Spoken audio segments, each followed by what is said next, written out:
Исәнмесез, сіз Татарстан 24 каналында полиглот тапшуын қарайсыз. Сізнің білән Гүлүсә Сыңғатуллина. Бүгінгі тапшуыда еш сөзіне тоқталып бітәрбіз.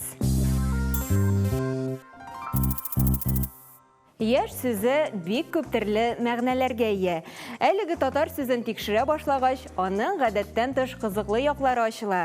Татар теленең аңлатмалы сүзлегендә еш сүзенең бәлигъ булмаган, җитлекмәгән, бала яшендәге тәҗрибәсез яңа кебек мәгънәләре теркәлгән.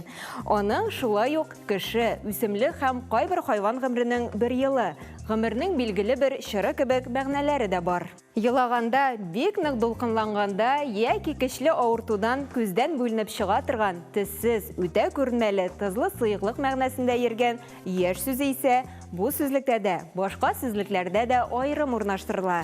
Гарәп телендә күз яше дәмг. Габдулла Тукай киңәш дип исемләнгән шигырендә балаларның күз яшенә карата тәмле сыйфатын куллана. Анда мондый юллар бар. Утыр аулакка, кайда һич кеше юк. Сабыйдай тәмле-тәмле күз яше түк.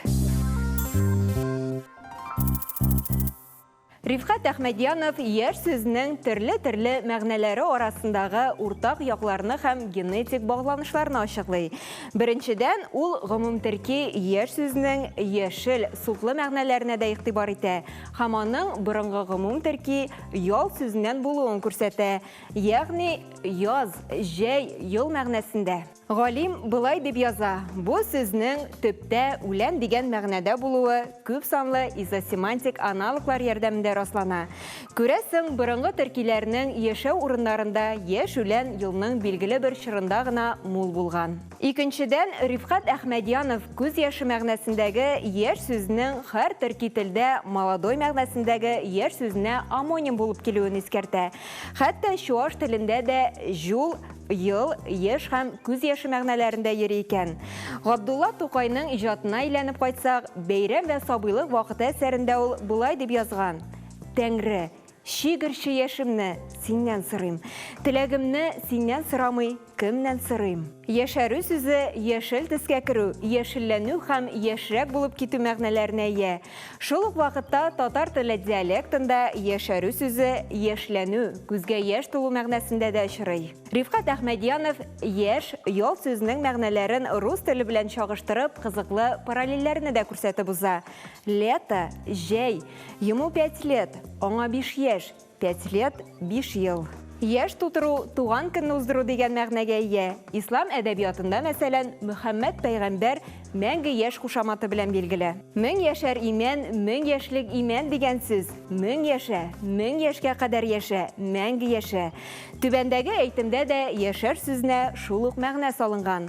6 яшәр юлдан кайтса, 60 яшәр күршә килер. Яшьлек кеше гомеренең кабатланмый торган гүзәл һәм шул ук вакытта иң җаваплы бер чоры. Бер яктан яшьлекне сандугачлы бакчалары, ал таңнары белән җиңел бәхет үзенә тартып, кызыктырып тора.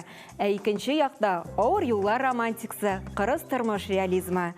Яшьлек сүзе белән бик тыгыз бәйләнештә торучы гүзәл хис бар. Ул мәхәббәт.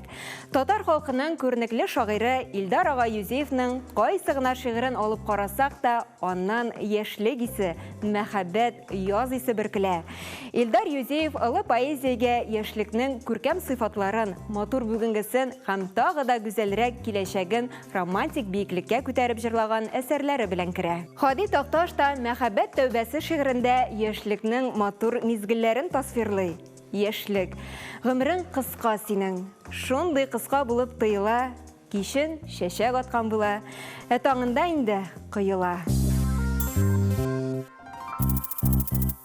Шушының белән тапшуыбыз ахырына якынлашты.